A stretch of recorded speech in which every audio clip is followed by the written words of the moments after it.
One and only Dan Orlovsky, and remotely by Mina Kimes and Ryan Clark, who was just vibing to Dua Lipa before we came on the air. Who knew you were a big Dua Lipa fan? There you go. That's for Marcus. I love it.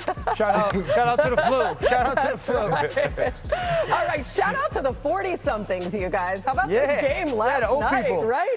Goodness gracious.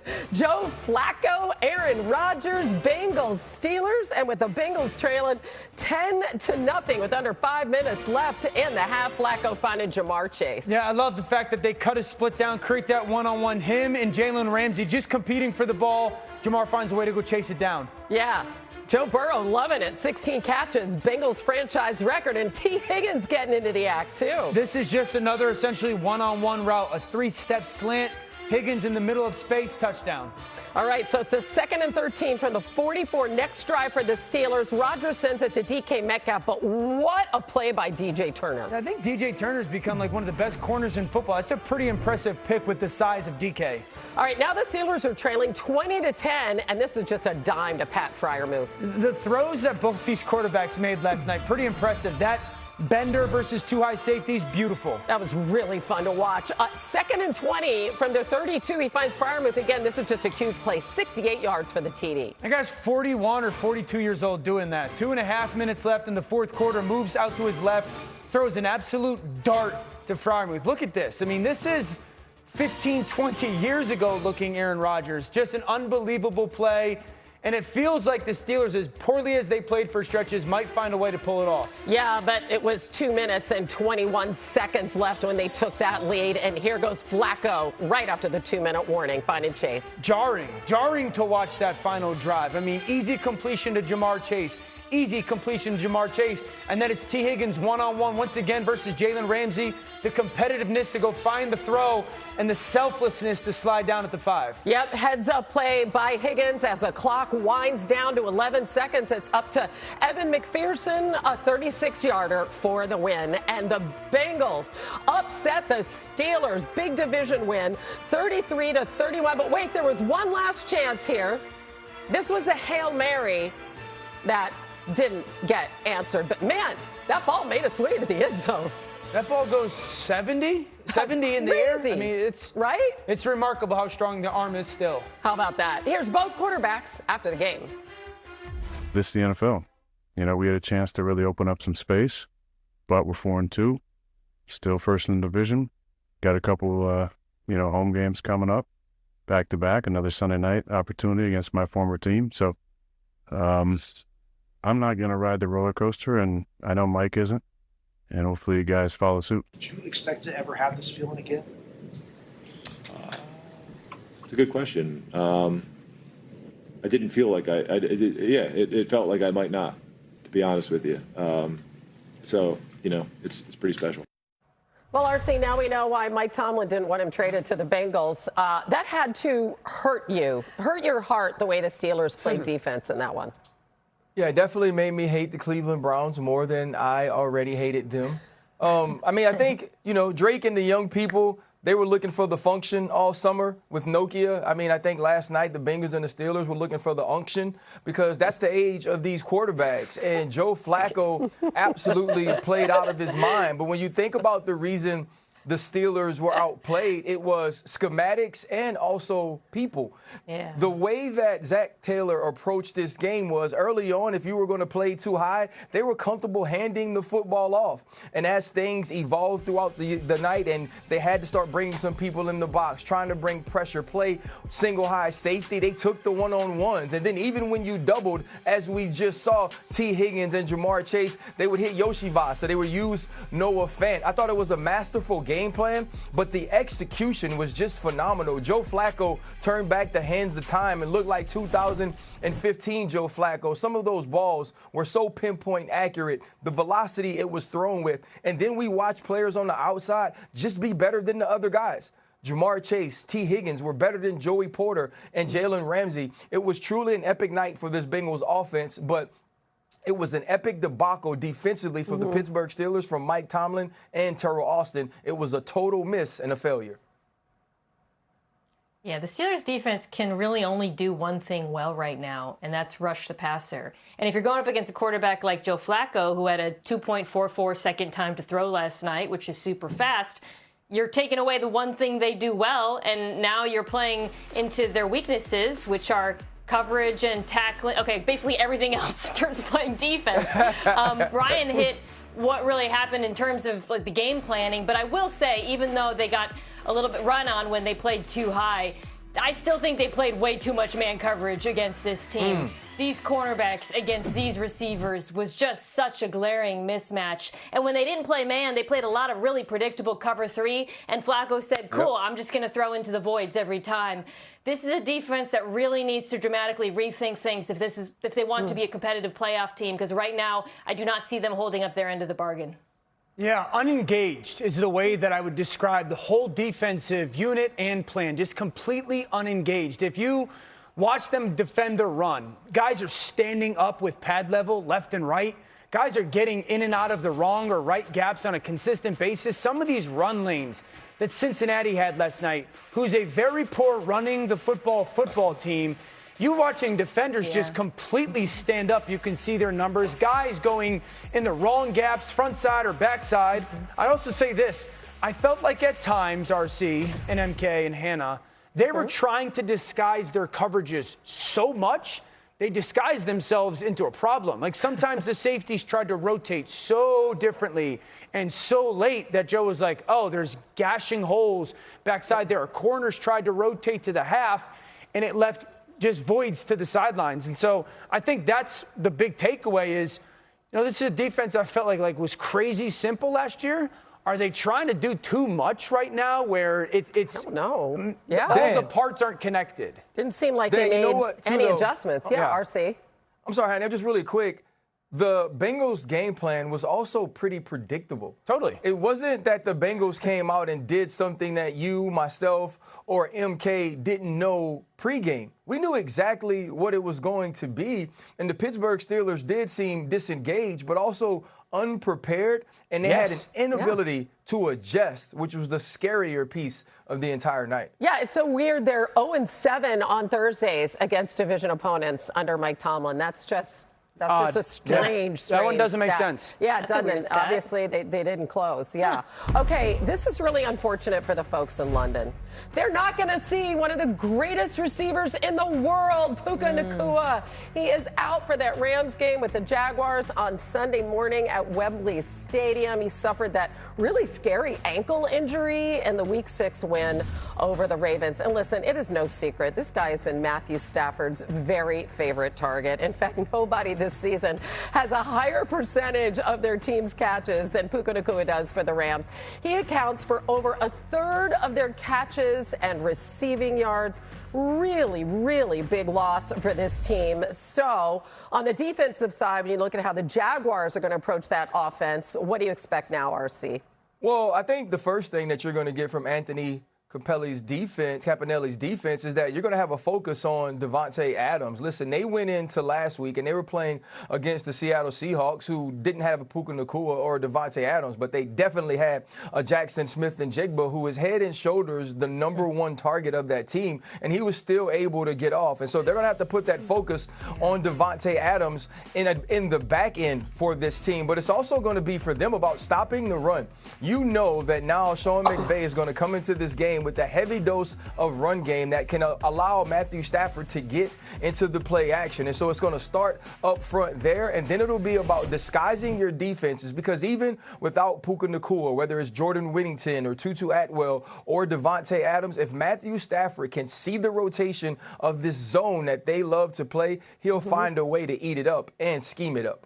And what about this offense on the other side, Dan? Because we know Liam Cohen was there with Sean McVay for 4 years. So what are you looking for from Trevor Lawrence and company? I need Trevor Lawrence's second progression throw to look like his first progression read. When number one is there, Trevor throws it as good as anybody. But still looking for the consistency of, I go to number one and I set to number one and he's not there and he gets to number two, which is the right read. I want the throw to look like he's the number one read, meaning I want it to come out with consistency. I want it to come out with conviction. I need the ball placement to be premier. This is a defense in LA that it's going to give you completions. It's not an overly aggressive one. They play with the proper leverage, but they're not an incredibly attacking one. And when Trevor has to kind of move his feet or kind of get to that second or third progression, mentally you can tell he's getting there. I need physically it to match as well. Yeah, and for that to even happen, they got to do a better job protecting Trevor than they did against Seattle. And for me, against this particular defense, that really starts with handling the Rams' 5-man rush, which has been really good all year and was excellent, I thought, against the Ravens. Look here, you got Josiah Stewart lined up inside Jared Verse. So Jared Goff gets a one-on-one versus the tackle to force the incompletion. They use this constantly to get one-on-ones. Here, they're showing an all-out blitz, but then the two edge rushers drop into coverage. So this time, Cam Curl gets a one-on-one, and Cooper Rush goes running. Finally, this is just a 4-man presentation, but they're going to add on a backer in this case, and once again, you get that one-on-one for Jared Verse. When the Rams rush 5 pass rushers this year, they are getting pressure 52% of the time, which is the 4th highest rate in football. And that is something in particular that Jacksonville is going to have to worry about in this game because it's so successful. Yeah, let's take, Dan, man. Mina, do you like when they have Verse inside, though, and that stuff? Or, like, do you prefer him on the – I think it's better, much better, and he's much better when he stays on the outside. Yes. Yeah, I prefer him on the outside, too. As you saw, like, on those plays, he's able to use both his speed and his power, speed to power in those situations. So I like it because it crashes the pocket, and he's so good at it. Yeah. Yeah, I want to take a look at our picks. It's really interesting because we're starting the show the right way on Friday. Even split down the middle. Good. Yeah, Good. RC and I are on the Rams. I like it. Dan and Mina like on the – yeah, how come the Rams? Real quick, RC. No, I just think that Sean McVay is going to figure out a way to find ways to score, and I still don't believe in Trevor Lawrence fully. And the Rams front has made this team so opportunistic to me in the way that they pressure the quarterback. All right, we have some injuries affecting other big names across the NFL. So we have Terry McLaurin. He remains out for a 4th straight game. David Njoku is also not playing on Sunday. Several others are banged up, including Calvin Ridley and Garrett Wilson. And a big surprise name here, guys. We didn't expect to necessarily see this. Trayvon Diggs is out. What? That was as of today. And here's Dallas head coach. Yeah, he's out. Here's what Shoddy had to say about it. Trayvon Diggs came in this morning with some concussion symptoms after having an accident at his home. He's been checked out by our doctors and is in the protocol and will miss the game. Yeah, so we're going to have more deep into these numbers. Colts offense, what do they say? All right, Hannah. So the Colts have scored the most points in the NFL this season, but we're taking it a step deeper. We're talking about points per drive. How efficient is Indianapolis on each of their possessions? 3.34 points per drive this season. Look at the company they're in. 2007 Patriots MVP Tom Brady, they got to the Super Bowl. 2013 Broncos MVP Peyton Manning, they got to the Super Bowl. So this is where the Colts are at through 6 games. Historic company when you talk about how efficient they've been on each possession. So how are they doing it? They're doing it with the NFL's leading rusher in Jonathan Taylor and Daniel Jones, who's having a career renaissance in Indianapolis. Highest total QBR in the NFL, but this is the number I want to focus on. He has only been sacked 5 times in 6 games. That is the fewest in the entire league. Shane Steichen scheming it up for Jones. They have been in max protect with at least 7 blockers on the highest percent in the entire NFL. But you guys know these defenses are too good this year, right? Too good in the NFL these days. Quarterbacks are always going to be under pressure at some point. And look at this. Daniel Jones has a total QBR of 91 when he is under duress with a defender in his face. That is by far the highest in the NFL. Look how much higher it is than Patrick Mahomes and Baker Mayfield, 2 of the MVP favorites, highest at this point by any QB in the last decade. So these numbers tell me this is going to continue for the Colts on Sunday against the Chargers. Dan, we going cap or no cap? I'm saying no cap, and I love this. A couple of things I want to kind of accentuate that Cap said. So points per drive is one of my favorite stats, just because I think when you point to that, it talks about you got to be efficient to do that. You have to be explosive, and then you got to be good in the red zone. You know, like it takes all those things. The 5 sacks is a combination of the offensive line's playing well. You talk about the max protection, which is Steichen, and then Daniel's like being much more aggressive as a quarterback. But the most impressive thing that Cap talked about is under pressure. That's his biggest flaw. That has been Daniel Jones' biggest flaw since he came out of Duke, since he was at the Giants, in those moments of dealing with pressure, he would panic with the ball. How do you correct that? If I knew, Hannah, it's been corrected though. Like that, that's the thing. He would always. That's why he led with all those takeaways or giveaways. Excuse me, the fumbles and the turnovers. Yeah. That's the thing that he, with I'm sure the help of their coaches and the people, has corrected the most. And that's the reason why he's playing at such a good level. I think part of this offense is 5 snaps a game, you're going to get something new. I got to get myself in frame here. Yeah.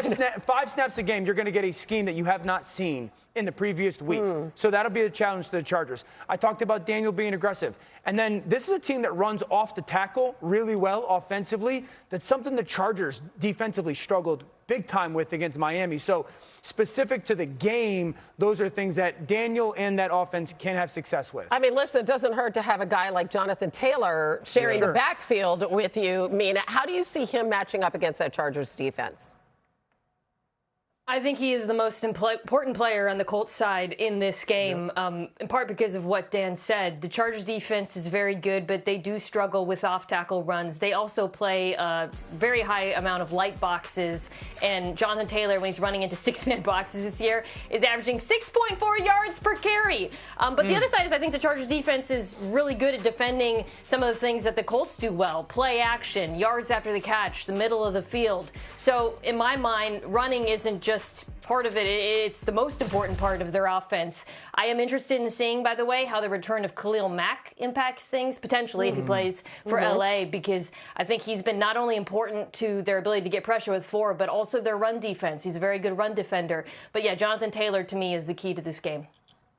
Yeah, absolutely. If you look at the last 2 weeks, what Bill Krosky-Merritt was able to do, averaging 8 yards per carry, and then you come back the next week and we see the exact same thing from Devon Achane, then you know that Jonathan Taylor is going to be the focal point and priority of this offense. But what I've loved about Daniel Jones is his aggression in the play action. Yeah. Once Jonathan Taylor gets things going downhill, and the way that they utilize delayed releases by Tyler Warren on those play action passes, short crossers, stacks, the way he's attacked the seam, it all starts with this run game. And this run game is so diverse. It's physical, right? It attacks you on the edges. It can give you big plays and dynamic plays down the field, but he's also earned the tough yards. He's shown this year that he's the total running back, and what Shane Steichen and Daniel Jones have been able to do off of these run sets, quarterback under center, back in the queue, I think has truly put defenses in a tough spot of figuring out how they're going to attack Daniel Jones and this offense. Yeah, RC, I would tell you the ending of that game last week against the Cardinals is probably the most important so far this season, because we've talked about it. This past week was the first time that Daniel Jones didn't look like he has so far this season. The interception should have been another interception. He didn't blink. He didn't go into the tank. He didn't become conservative with the football after that. Like, he had 2 massive drives at the end of that game. Being aggressive, like you're talking about with the football, that's a great sign. Listen, early on in that game, he throws the interception to Mack Wilson on the boot. But there's a late throw down the seam to Alec Pierce where he puts it on his back shoulder here, where Mac Jones absolutely had a chance. I love the fact that he didn't paralyze himself by the earlier mistake and continue to be aggressive, because that's the only way they win that game against the Chargers. All right, let's get to our picks. No, all good. Mina is the only one on the Chargers. And what is she live in California. Who's that little person there that's next to your pick? That's Joe Alt, the Chargers left tackle. I think he's going to play in this game. The Colts defense drops from 6 to 26 in success rate when they don't get pressure, and Joe Alt is that important to this Chargers offensive line. So if he plays, I'm rolling with LA, but if he doesn't play, I reserve the right to switch my pick. I'm not a graphic. There's no switching. No. That's the smallest Joe Alt has ever been. Joe Alt ain't been that small in his life. They some glasses. You got to keep him there, Mina. Sorry, we got to lock like that Joe pick. Alternate With little mini Joe Alt. All right, it is time to build out a play sheet presented by ESPN Bet Sportsbook. We're going to start with that game. All right, Dan the man. Over, under 1.5 passing touchdowns for Daniel Jones. I think he plays well, but I'm going to go under. This is a really good Chargers secondary. I just talked about how off-tackle runs, I think, are a little bit more of a benefit to the offense versus that defense. He'll play well. You don't throw a ton of touchdowns against this defense, specifically in the red zone. Warren versus Derwin James will be great. I'm going under. Let's go to another game. Rashee Rice back from suspension this week for the Chiefs. RC, does he go for over 60 receiving yards against the Raiders? Listen, I pretty much always pick the over, which is why I don't bet. But yes, I do believe he goes for over 60 receiving yards this week. And this is why. Think about when Xavier Worthy returned against the Baltimore Ravens. It was a concerted effort to put the football in his hands. They've been talking about what Rashee Rice means to this team for over a year now. I think they overemphasized that by putting the football in his hands in some catch and run situations. And we've seen how dynamic he can be. Okay, Mina, a third game. Give us an anytime touchdown on Saints-Bears. I'm going with DeAndre Swift, the Bears running back. He doesn't have a lot of touchdowns this season, just a couple, but he's one coming off of his best game of the year. I think they're going to be able to move the ball on New Orleans. And two, when they get into the red zone, the Bears run the ball, at the 10th highest rate in football. So I think he will get opportunities, and here's hoping he capitalizes on one of them. I really love this play sheet. A $10 bet on this wins you nearly $50. So there you go. Get rich. 10 more times per game. It certainly hasn't worked out, as we've all seen. He's been sacked 9 times in the last 2 losses, just 10 times in the first 4 wins. Eagles head coach Nick Sirianni addressing the struggles earlier today. We have to worry about ourselves and not focus on other things. I think that's something we always talk about is, there's a lot of outside distractions, and that's why that mindset's so important, to be able to eliminate things that could distract you from your goal, whether that is the adversity that you're going through or outside noise or inside noise, whatever it might be, is eliminating those distractions to focus completely on what you need to do and the task at hand. Okay, so he says the Eagles are worrying about themselves, but Brian Flores and the Vikings are coming to town. What should he be worried about, RC? He should be worried about that pressure. This Eagles offense is going to be under more pressure than a loose button on a fat man's jacket. We know the way that Brian Flores likes to attack these offenses and attack these quarterbacks. They're going to make sure that they try to blitz Jalen Hurts as much as possible. This is the way to get the football out of his hands. This is a way to make him uneasy in the pocket. And quite frankly, the Philadelphia Eagles just don't have great adjustments for the pressure, whether it be their blocking scheme or their routes or their hots. They seem to fold whenever teams put pressure on them, and we've seen that from week 1 since the second half when the Dallas Cowboys and Matt Eberflus decided to employ that sort of strategy week in and week out. This is how defense have decided to attack Jalen Hurts and the Philadelphia Eagles, and he's facing one of the best at doing it in Brian Flores in that group. Ryan's absolutely right. This is a challenging matchup from a passing perspective because everything that Hurts has struggled with, sim, zone blitzes, are the things that Brian Flores is like the grandmaster in, right? The Vikings zone blitz at the highest rate in football. They're very good at it. Where they've been less good this year, the Vikings defense, is stopping the run. 24th in success rate against the run this season. And that's where my attention is for Philadelphia, because it's obviously another thing they need to fix. Saquon Barkley is being contacted at the line of scrimmage way too much. Defenses have keyed in on him because they have not created any doubt at the second level. And if they don't want to use under center play action, that's not their bread and butter, I think what they have to do is one of 2 things. One, more RPOs. I've been harping on this. The other thing, though, and this is so important, Jalen Hurts has to run the football. If they're going to live in that shotgun outside zone world, Hurts has to be a threat to keep it. He has to do it early in this game. And I think if he can seed that fear in the Vikings linebackers, then it's going to ease things up on Saquon Barkley. You want to hear something crazy about the Eagles offense? Last year, in 2024, they ran the RPO 16 times. This year, they've run it 10. This is a team that in 2023 ran it 300 times, 200 times. The RPO has gone away from this offense. Wow, that's because he's so comfortable that way. All right, so again, one of the many mysteries about the Eagles, when we look on the other side of the ball, when the Vikings are on offense, what's the most important matchup, Dan? I would live in 11 personnel this week if I was Minnesota. Minnesota, it's not necessarily who exactly they are. They middle of the pack when it comes to putting those 11 personnel people, 3 wide receivers on the field. But Philadelphia defensively is a bottom 5 defense if you do so. They've given up 11 touchdowns facing 11 personnel. Terrible. For me, it's Justin Jefferson and Addison. It's all about how do I use Justin and how do I use Addison. And if I can get one of those two guys on anybody really but Quinyon Mitchell or Cooper DeJean, we should have a ton of success throwing the football. And so as much as I love Minnesota's 12 personnel when they put their 2 tight ends on the field, I think it's an 80%, 11 personnel matchup or plan game-wise, and I would make Philadelphia play to their weakness, which is having those 3 or 4 corners on the field.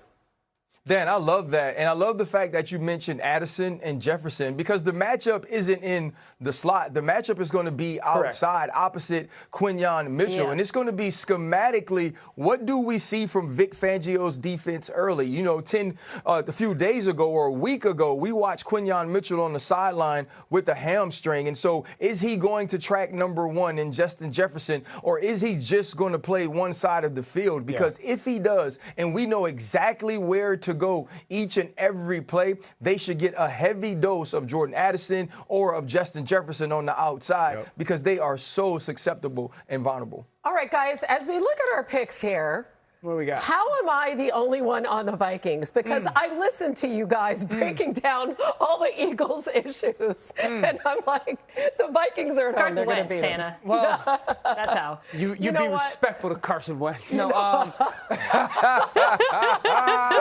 you knew that was coming. You knew that was coming. Okay. Ride the roller coaster, man. Some notable injuries, by the way, ahead of the Commanders and the Cowboys on Sunday in Dallas. Terry McLaurin will be out for a 4th straight game. We still don't really have any definitive word yet on Deebo Samuel, and actually the same can be said for CeeDee Lamb. As we mentioned, that Diggs injury popped up today. He's out Sunday. Here's Dallas head coach Brian Schottenheimer with more. Trayvon Diggs came in this morning with some concussion symptoms after having an accident at his home. He's been checked out by our doctors and is in the protocol and will miss the game. Okay, very strange set of circumstances for this injury, RC, but they're already just flat out terrible this season. Now no Diggs. What does that mean? Sometimes when you're hanging Halloween decorations on your house, those ladders can get slippery. No, I'm just joking about something I probably shouldn't be. But I think the thing about this is Reddy Stewart has played a ton in the slot for this team. And on the outside, we've seen a lot of Deron Bland and Kyer Elam. And so you're going to see those things as well. I think the big thing for the Dallas Cowboys is, like, can you stop the run first to even get to the point to where your cornerbacks and your secondary and your defensive backs are involved in this game? When you think about Bill Krosky-Merritt and what we've seen for him throughout this year, he didn't have that sort of impact on the game against the Chicago Bears. And I expect that they'll come in watching that film from last week and say to themselves, that's where we have to get going, which will allow Jaden Daniels opportunities to carve up that back end, because we know the rush of the Dallas Cowboys isn't what it could have been after making the trade of Micah Parsons. Yep, it all goes back to that. All right, so let's talk about the Dallas offense. They're going to have to carry the day as usual. What are you looking for? It's a great offense until it gets to the red zone, and then it's an average offense. If the Cowboys are going to matter this season with as bad of a defense they are, they're going to have to be a lot better in the red zone. I think they got to throw it a lot more in the red zone. Just look at where Dak ranks and where this offense is. Outside of the red zone on the right side, they're top 5.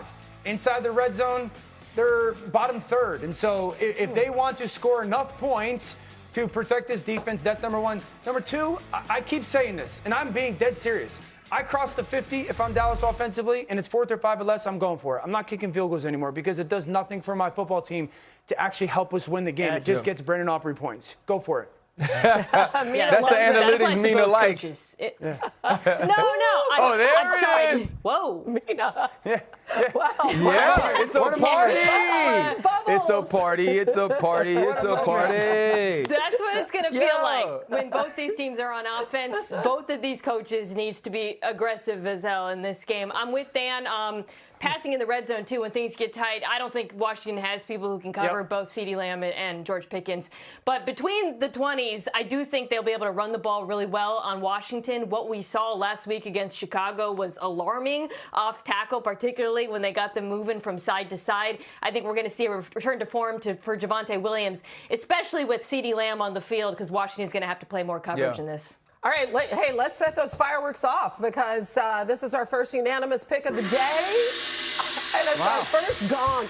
I'm proud of us, though, you guys. We are like 40 minutes through the show. I'm so disgusted with Dan and his score. Yeah, you know his score thing. You know his score thing is the thing with me. I'll double it. You can double it for people. You can double it. Man, 20 to 17 all day, every day. I know. 2017 every game, man. Every game. RC. I think the Cowboys could win this. I don't love this. We picked the Commanders. Yeah, I think they could win it, and we all have it close. But they're just so bad on defense. Close doesn't matter to social media managers, Ryan. You guys, we're like qualifying everything. Our terrorists. Yeah, no one will stand on anything today. Oh my gosh. All right, it's time for AI-generated fantasy insights provided by IBM Jane Daniels. Number 1 on the Watson X boom list of players predicted to exceed expectations this week. At the Cowboys, IBM has a high projection for Daniels, up 28.9 fantasy points, the most for any player this week. Coming up, Jackson Dart, girl, because your guy, the Chargers are listing Joe Alt as doubtful for Sunday's game against the Colts. Look at little Joe. He appears once more on our program. Little Joe. Mina, does this mean you're changing your pick now? Yes, I am changing my pick. 2 thumbs down. Do not like this move. I'm going to the Colts, and I trust that everybody respects the caveat I applied the first time around. I don't know. Because I think he's that important. I do. I think he's so important to this Charger. Have you guys watched the Chargers offensive line lately? Come on. Yeah, no, we have, believe me. Mina, I think you're setting a dangerous precedent here with your caveat. But anyway, we go on. We just got ourselves here. All right, time now for locks and keys. We're going to tell you something we guarantee will happen. That's a lock, and also something that will play a big role in determining the outcome. That's a key. So we're going to start with Giants and Broncos, where there's been some trash talking this week. Yeah, I mean, he's a young guy. He's, feeling himself a little bit. He's out there running around. He's got the chain on. He's dancing. It's like everybody needs something. So, but we've went against QBs who have ran around in the pocket and have, tried to do stuff with their legs. So ain't nothing we haven't seen. What did you think of what Cooper said? Yeah, we gonna sell everything Sunday. Don't really matter no more. Dan, give us a lock in this one. Yeah. Don't know if I want to go quarterback offense right now. Lock. This Broncos defense will have a minimum of 3 sacks. I love everything that Jackson Dart has done for this offense and brought to this offense. This pass rush is a different animal now.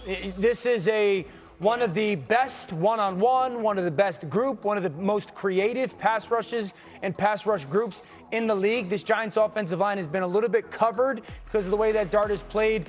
And there's times, as much as I appreciate his play, he's been all over the place with his eyes and feet. I think that'll hurt him this week. At least 3 sacks. RC, what's the key here? Going forward, I want to work with less intelligent people who study a lot of film because the key is protecting Jackson Dart. I mean, Dan knows that. Mina knows that. You look at this front with Benito and Cooper and the way they add people like Stranad to the rush and actually just go out and whip you up front. And the beauty of the Denver Broncos is that they finish, and they finish violently and physically. And when you hear Jonathan Cooper saying, he runs around, he wears his chain, and we've seen people like that, that means that's been an emphasis inside of that room the entire week, and I expect them to come hunting for Jackson Dart. Okay, so maybe no surprise as we look at our picks. We are all on the same side for the second time today. Not too bad, though. Not too bad. Yeah, not too bad. Not too bad. 2 in a show is not bad. Well, you and Mina are keeping it close here with your scores. 27? Yeah. Broncos just 9-12 under Sean Payton in 1-score games, though. Just saying, because it's like a day of caveats. So we're just going to throw that in. All right, next, the Niners are reeling after a loss to the Bucs. And